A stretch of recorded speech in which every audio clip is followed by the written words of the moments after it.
예, 오늘은 너는 복이 될지라는 말씀의 제목을 가지고 함께 은혜를 나누고자 합니다. 여러분, 지구상에서 복을 가장 좋아하는 두 나라를 꼽으라고 한다면요, 아마 중국과 한국일 겁니다.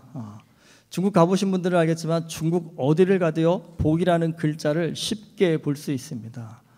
복이 또 거꾸로 매달려 있기도 합니다. 왜 그러냐면 복이 쏟아져 들어오라고 이렇게 거꾸로 매달아 놓는답니다. 그리고 한국 역시 복 받기를 굉장히 좋아합니다. 그래서 우리가 새해가 되면 인사도 뭐라고 합니까? 새해 복 많이 받으세요라고 인사를 합니다. 여러분, 복 받는 거 싫어할 사람 없습니다. 복 받는 거 분명히 좋은 일입니다. 그런데 우리가 복에 대해서 좀 착각하는 것이 있습니다. 복, 그러면 우리는 대부분 이 복이라는 것은 마치 로또를 맞는 것이라는 그런 생각을 합니다. 사실 우리는 살면서 돈을 벌려면, 공부를 잘하려고 하면 어떻게 해야 한다라는 그런 생각들은 좀 하지만 정작요 복을 받기 위해서는 내가 어떻게 해야 할지에 대해서는 사실 별로 고민을 안 합니다. 복은 그냥 어느 날 갑자기 운이 좋아서 받는 것이다 라고 생각하는 경우가 우리가 많기 때문입니다. 성경은 복은 하나님께서 주신다고 말씀합니다. 창세기 1장에서요 5째 날에 새와 바다의 모든 생물을 만드시고는 하나님이 그들에게 복을 주셨다라고 했습니다. 그리고 6째 날에 땅의 모든 생물과 사람을 만드시고는 역시 하나님이 그들에게 복을 주셨다고 했습니다. 그리고 창세기 9장에서는요 방주에서 나온 노아와 그의 아들들에게 하나님이 복을 주셨다라는 말씀이 또 나옵니다. 성경적으로 보면 하나님은요 이 땅의 모든 사람과 생물들에게요 복을 주셨습니다.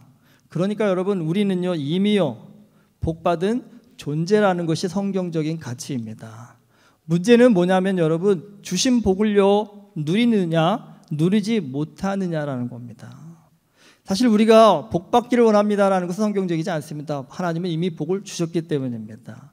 사실 그래서 복에 대해서 우리가 가장 고민해야 될 것이 뭐냐면요, 어떻게 해야 주신 복을 누릴 수 있는 사람이 될까? 이것이 사실 복에 관해서 우리가 가장 아주 심도 있게 고민해 봐야 될 주제입니다.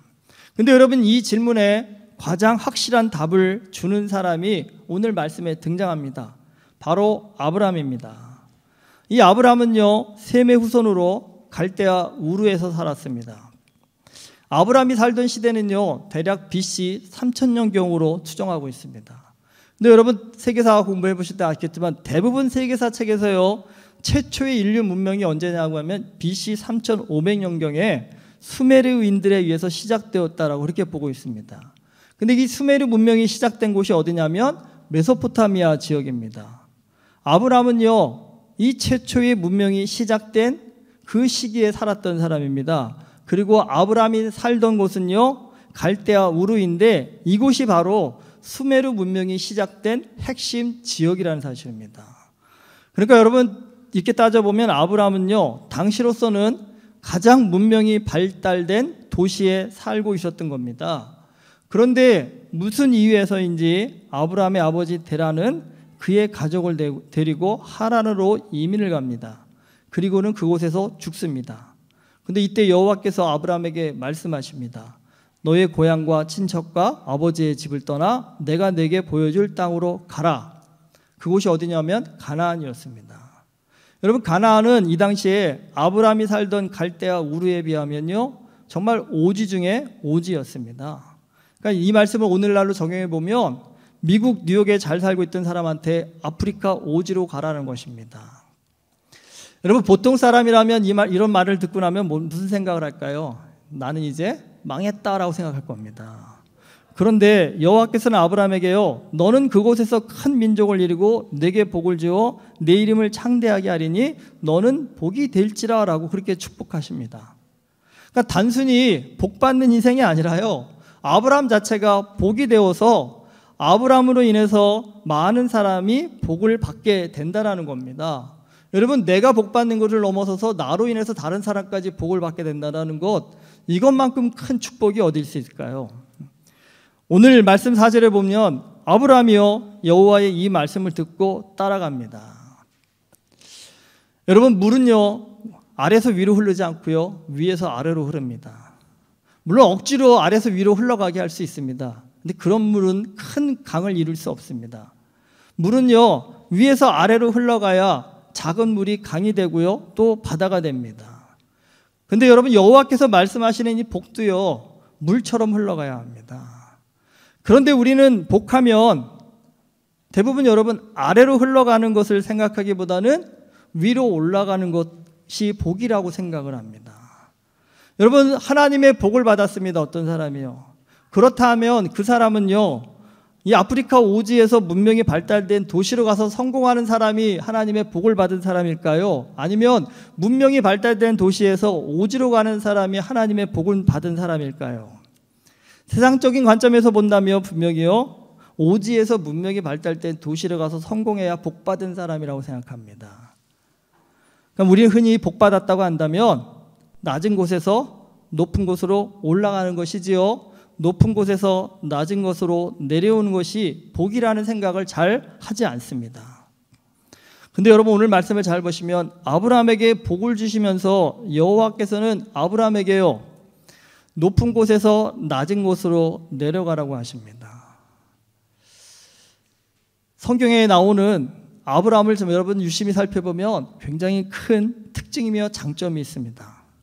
여러분, 아브라함은요, 하나님의 말씀이라고 하면요, 묻지도 따지지도 않고 정말 순종을 잘하는 사람이었습니다. 인간의 상식과는 전혀 맞지 않는 말씀 앞에서도 아브라함은요, 우리가 자녀들 키울 때 제일 짜증나는 답이 있죠. 뭐 해? 그랬더니 왜요? 이거 하면 이게 올라오시지 않나요, 대부분요? 근데 여러분, 성경에도 그런 사람 많거든요. 그런데 아브라함은요, 하나님을 향해서 한 번도요, 왜요라는 질문을 하지 않았습니다. 아브라함이 생각이 없는 사람이라서 이렇게 질문하지 않은 것은 아닙니다. 아브라함은요, 반대입니다. 내면이 깊은 사람이었기 때문에 질문하지 않은 겁니다. 아브라함도 속으로는요, 수없이 굉장히 많은 생각을 했을 겁니다. 그런데 그는 그 생각을 밖으로 내기보다는 자기 안에서요, 하나님이 나한테 왜 이렇게 말씀하실 것일까? 이것을요, 내면에 담고 아주 깊이 고민하고 묵상했다라는 겁니다. 여러분, 가끔 하나님의 크신 뜻, 깊으신 뜻 다 아는 것처럼 말하는 분들 볼 때 부러우신가요? 근데 여러분, 부러워하지 마십시오. 그 가짜일 가능성이 훨씬 많습니다. 하나님의 크고 깊으신 뜻을 여러분, 사람은요, 결코 다 알 수 없습니다. 진짜 하나님을 아는 사람이라고 한다면 자신 있게 자신이 하나님의 뜻 다 안다고 말하지 않습니다. 오히려요, 나는 조금만 알 뿐입니다라고 그렇게 얘기할 뿐입니다. 사실 우리는 살면서 경험을 통해서 조금씩 배워갈 뿐입니다. 그런데 여러분, 그 배움을 통해서 알게 되는 하나님의 뜻, 그것이 얼마나 멋있는지 모릅니다. 우리를 정말 강하게 만들고 능력 있게 만들고 아름다운 사람으로 만들어줍니다. 여러분, 하나님의 뜻을 어떻게 알 수 있습니까? 실천해 봐야 합니다. 아무리 기도를 많이 하고 아무리 성경을 많이 읽는다고 해도요, 우리가 말씀에 순종하지 않으면요, 하나님의 뜻을 다 알 수 없습니다. 그래서 사무엘 선지자는 순종이 제사보다 낫다라고 하였습니다. 예수님은 지극히 작은 자에게 한 것이 곧 내게 한 것이라고 하셨습니다. 그러니까 배고픈 사람에게 먹을 것을 주고요, 목마른 사람에게 물을 주고 병든 사람을 돌봐주고 나그네를 선대하는 것이 곧 예수님께 한 것이라는 겁니다. 여러분, 솔직히 이런 일들은 다 어떤 일들입니까? 귀찮고 피곤하고 손해보는 일입니다. 차라리 그 시간에 나한테 도움이 될 만한 사장님이나 권력자한테 가가지고 선물을 주고 그의 집에 가서 집안일을 좀 해주면요, 그건 나한테 득이 될 수도 있는 일이지만, 가난하고 힘없는 사람들을 돌봐주는 일은요, 그냥 우리가 퍼주는 일, 나한테 전혀 도움되지 않는, 어쩌면 손해보는 일처럼 보일 수 있습니다. 사람들은 흔히 얘기하죠. 기브 앤 테이크라고요. 내가 나한테 주었으면 너도 나한테 주어야 한다는 겁니다. 하지만 여러분, 중요한 것이 있습니다. 하나님이 주시는 복의 공식은요, 기브 앤 테이크가 아닙니다. 여러분, 정말 하나님의 은혜를 알고 하나님의 복을 받은 사람은요, 누군가를 도와주었을 때, 아, 내가 이 사람 도와줬으니까 그 사람으로부터 복을 돌려받겠지, 이런 생각하시지 않습니다. 왜요? 하나님의 방식이 아니기 때문입니다. 하나님은 주었을 때 그 준 사람으로부터 돌려받는 복을 하나님은 원하시는 것이 아니라요, 하나님은요, 내가 누군가를 돕지요, 그러면 그 사람이 아닌 다른 사람을 통해서 내가 복을 받도록 만드셨습니다. 왜 그럴까요?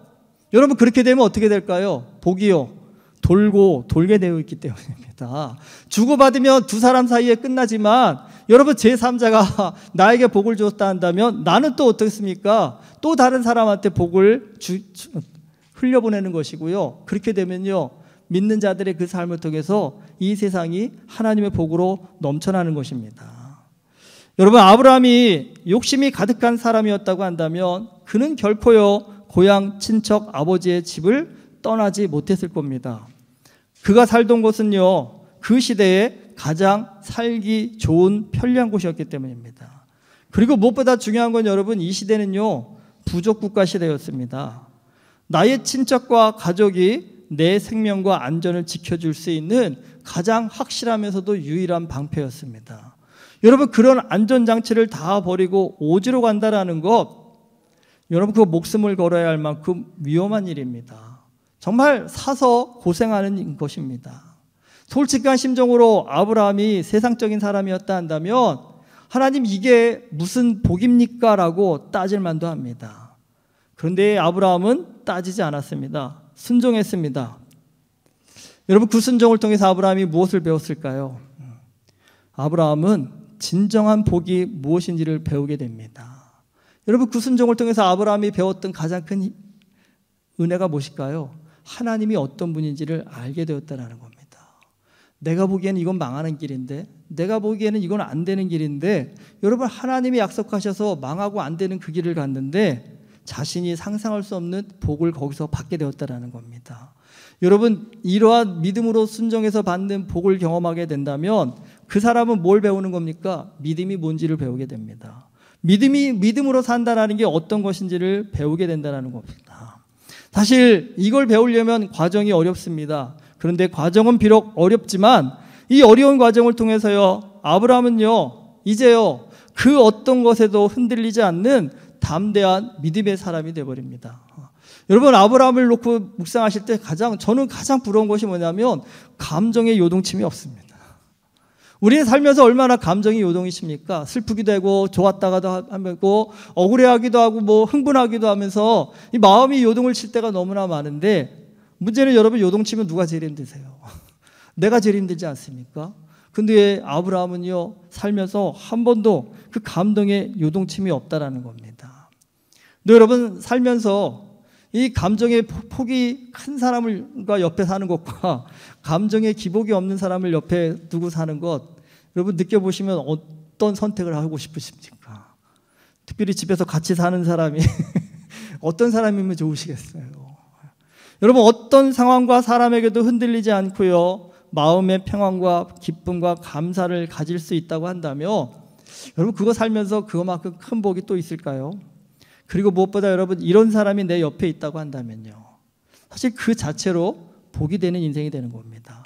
왜냐하면 여러분, 그런 사람은요 믿고 신뢰하고 의지할 수 있기 때문입니다. 복은 위로 흘러가는 것이 아니라요, 복은 물처럼 아래로 흘러가야 합니다. 비록 가진 것이 없어도 작은 것이나마 우리가 여러분 흘려보내면요, 하나님께서 더 많은 복을 흘려보낼 수 있도록 우리에게 힘을 주시고 은혜를 주십니다. 제가 영상 좀 하나 보고 오시라고 부탁을 드렸는데 보셨습니까, 여러분? 몽골로 간 의사 박환태 씨. 이분이 보니까 고려대 의대 나오셨더라고요. 부부가 의사입니다. 부럽지 않으세요? 둘 중에 하나만 의사 돼도 좋을 텐데 부부가 다 의사입니다. 지금 뭐 의대 열풍이 불고 있는 한국 사회에서 정말 이보다 더 부러운 부부가 어디 있을까요? 이 부부가 한국에 있었다고 한다면요, 정말 많은 것을 누리고 살 수 있는 그런 분들이었습니다. 그런데 그분들이 몽골로 갔습니다. 사서 고생을 했습니다. 그런데 여러분, 요즘 그 KBS 인간극장이라는 프로그램 아시죠? 이게 무슨 선교 방송 프로그램 같은 느낌을 많이 받습니다. 지금 요즘 보다 보니까 캄보디아에 가서 봉사하는 치과 의사 프로그램도 나오고요, 마다가스카르에서 봉사하는 의사도 다 선교사들이시더라고요. 그리고 뭐 베트남부터 시작해서 각지에 나가서 봉사하시는 한국 의사 선교사들을 굉장히 프로그램에서 많이 보여주고 있더라고요. 여러분, 내가 이분과 같은 의사인데 그런 오지에 가서 의료 봉사하며 살고 있다고 한다면 마음이 어떠실 것 같으세요? 근데 사람이 여러분 표정에 그 감정이 나오지 않습니까? 저도 유심히 그분의 표정을 보았습니다. 근데 정말 마음 가운데 기쁨이 있더라고요. 감사가 있더라고요. 그러니까 성격이 그렇게 유순하고 순한 사람 같지 않으세요. 날카로워 보입니다. 그런데도 여러분 그 사람이 그 얼굴에 만면에 미소를 띠면서 그 마지막에 그 프로그램 마지막에서 고백하더라고요. 자신은 참 행복한 의사 병원장이라고 합니다. 한국에도 많은 의사들이 있고 많은 병원장이 있겠지만 나처럼 행복한 사람이 또 있을까 그런 생각이 든다며 하나님 앞에 참 감사하다는 고백을 하시더라고요. 여러분 어떻게 그렇게 행복하게 살 수 있을까요? 자신에게 주신 복으로요. 이분은요 위로 올라가는 일에 몰두하지 않고요 아래로 흘려보내는 그 일에 인생을 투자하면서요 진정한 행복이 무엇인지를 맛보아 알게 되었기 때문입니다. 그래서 여러분 그분 자체가요 몽골의 복이 되는 삶이 되어셨습니다. 그분이 몽골에 있는 것 자체가 몽골이 복받은 나라가 되게 만들었다는 겁니다. 여러분 살면서 내가 가 있는 그곳이 나로 인해서 복을 받는다 한다면 한번 상상해 보십시오. 그거 참 보람 있는 일 아닐까요? 그거 참 행복한 일 아닐까요? 근데 제가 이런 프로를 보다 보면 혹시 또 이러한 자괴감을 갖지 않을까 생각도 들었습니다. 아, 의사 정도 되어야 저런 삶을 살지. 나 같은 사람이 나도 좀 공부나 잘해서 의사 됐으면 그렇게 저렇게라도 한번 살아볼 텐데 나는 아닌가 봐. 여러분 그렇게 생각하지 마십시오. 누구나 하나님을 믿음이 있으면 그렇게 살 수 있습니다. 캄보디아 김득스 이옥란 선교사님 부부가 벌써 10년이 넘었는데 2012년에 우리 교회 초청으로 브리즈번에 오셨었습니다. 여러 군데를 여행도 시켜드리고 이렇게 보여드렸는데 이 두 분이 가장 좋아하셨던 곳이 있습니다. 의외였습니다. 어디였냐면요. 스시집에 가시더니 너무 놀래하시면서 너무 좋아하시더라고요. 10년 전이니까 그때만 해도 지금은 스시가 캄보디아에도 꽤 많이 있지만 캄보디아는 그때 당시에만 해도 스시라는 곳이 없었습니다. 근데 이분들이 스시가 맛있어서 너무 좋아요라고 오해하지 마십시오. 저도 캄보디아에 가서 그 사람들이 먹는 음식을 좀 봤지만 깜짝 놀랄 정도로 밥을 엄청나게 많이 먹습니다. 우리 한 두세 배는 먹는 것 같습니다. 정말 이만한 밥그릇에 흰 쌀밥을 가득 올려가지고요. 반찬은요. 캄보디아는 사실 바다가 있긴 하지만 바다보다는 그 메콩강 거기서 민물고기를 굉장히 많이 잡는데 그 민물고기를 잡아가지고 소금에 절여가지고요. 그 엄청난 밥 위에 민물고기 두세 마리 올려가지고요. 그게 반찬의 전부입니다. 그러니까 제가 그거 보면서도 좀 짠할 정도로 그러니까 저거 먹고 어떻게 살까 하는 그런 마음이 들었습니다. 그런데 캄보디아 사람들이 거의 벼농사만 져가지고요 밭농사를 지을 줄 모른답니다. 그 야채가 별로 없다고 합니다. 그런데 캄보디아에 늪이 많아가지고요 가보면 미나리가 지천에 깔려져 있다고 합니다. 근데 캄보디아 사람들은 미나리를 못 먹는 음식으로 안답니다. 먹을 줄 모른답니다. 그러니까 이 선교사님 생각에는 그 물고기 저렇게 먹지 말고 거기에 미나리며 야채 같은 거 넣어가지고 스시 해가지고 먹으면 저 사람들한테 굉장히 영양 섭취하는데 도움이 되지 않을까 그런 그 감동을 받으셔가지고 몇 번을 요청하시는 분이다. 스시 잘 마시는 분 있으면 와서 좀 가르쳐 달라고. 근데 대부분 다 하실 줄 아는데 가르쳐 주라고 하면 딱 뭐부터 하세요? 부담부터 딱 가지시죠. 우리 교회 분들 대부분 다 스시 잘 마시는 줄 알거든요. 근데 한번 가서 가르쳐 주시죠. 그러면 허걱 제가요. 이 말부터 하시더라고요. 하시면 잘하실 텐데요. 정말 잘하실 텐데요. 지금은 나름 또 캄보디아 안에도 스시집도 생기고 아직 시골에는 많지는 않지만 이런 음식이 보급되고 있습니다. 여러분 내가 하고 있는 작은 일이 누군가의 삶에는요 그 삶을 바꿀 수 있는 힘이 된다는 겁니다. 특별히 여러분 오늘 우리가 한국어 한다는 것 여기서는 그렇게 특별할 것도 대단한 일도 아닙니다. 근데 여러분 지금 캄보디아는요 한국어를 배우고 싶어하는 사람들이 정말 줄을 섰습니다. 왜냐하면 한국어를 배워가지고요 한국어 능력 IELTS 같은 시험이 있습니다. 한국어 능력 시험인데 그거를 패스해서 한국의 노동자로 가지요. 그러면요, 캄보디아 사람은 그 인생이 바뀔 수 있는 대단한 정말 가문의 영광이라고 합니다. 그래서 정말 한국어 배우려고 노력하고 애쓰는 사람들이 얼마나 많은지 모릅니다. 근데 여러분, 누가 한국어 가르칠까요? 한국의 노동자로 갔다 온 캄보디아인들이 한국어를 많이 가르칩니다. 근데 여러분, 거기에 우리는 가면 우리는 뭡니까? 우리 원어민 교사입니다. 영어만 원어민 교사가 아니라 우리는 한국어 원어민 교사 아니겠습니까? 그러니까 우리가 발음도 정말 원어민이고 아무래도 캄보디아의 노동자로 잠깐 갔다 온 사람보다는 한국어에 대해서 훨씬 더 우리가 제대로 잘 가르칠 수 있는 실력이 있겠지요. 여러분, 한국 사람이라는 것이 정말 강점이 되는 그런 시대를 하나님 우리에게 허락해 주셨습니다. 사실 지금 동남아 어디를 가도요, 한국어 원어민 교사로서 우리가 수많은 사람을 가르치고 섬길 수 있는 여러분 그런 시대가 되었습니다. 사실 옛날에는 상상도 할 수 없었던 그런 일들이 오늘 우리에게 주어졌다는 겁니다. 우리가 조금만 마음만 있으면요, 조금만 생각만 있으면 저는 아무것도 할 줄 몰라요가 아니라요, 누군가의 삶을 변화시킬 수 있는 굉장한 능력과 힘을 하나님께서 우리에게 허락해 주셨다는 겁니다. 근데 여러분, 이 능력을 가지고 뭘 하시겠습니까?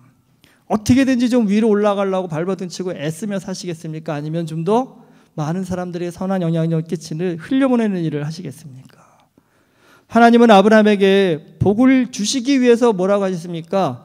위에서 아래로 내려가라고 하셨습니다. 그리고 중요한 것은 아브라함이 순종했습니다. 그런데 그 순종이요, 그의 삶 자체가 복이 되게 하는 역사가 나타났습니다. 여러분, 하나님께 복 받기를 많은 사람들이 바라지만 정말 어떻게 해야 하나님 앞에 복을 받습니까?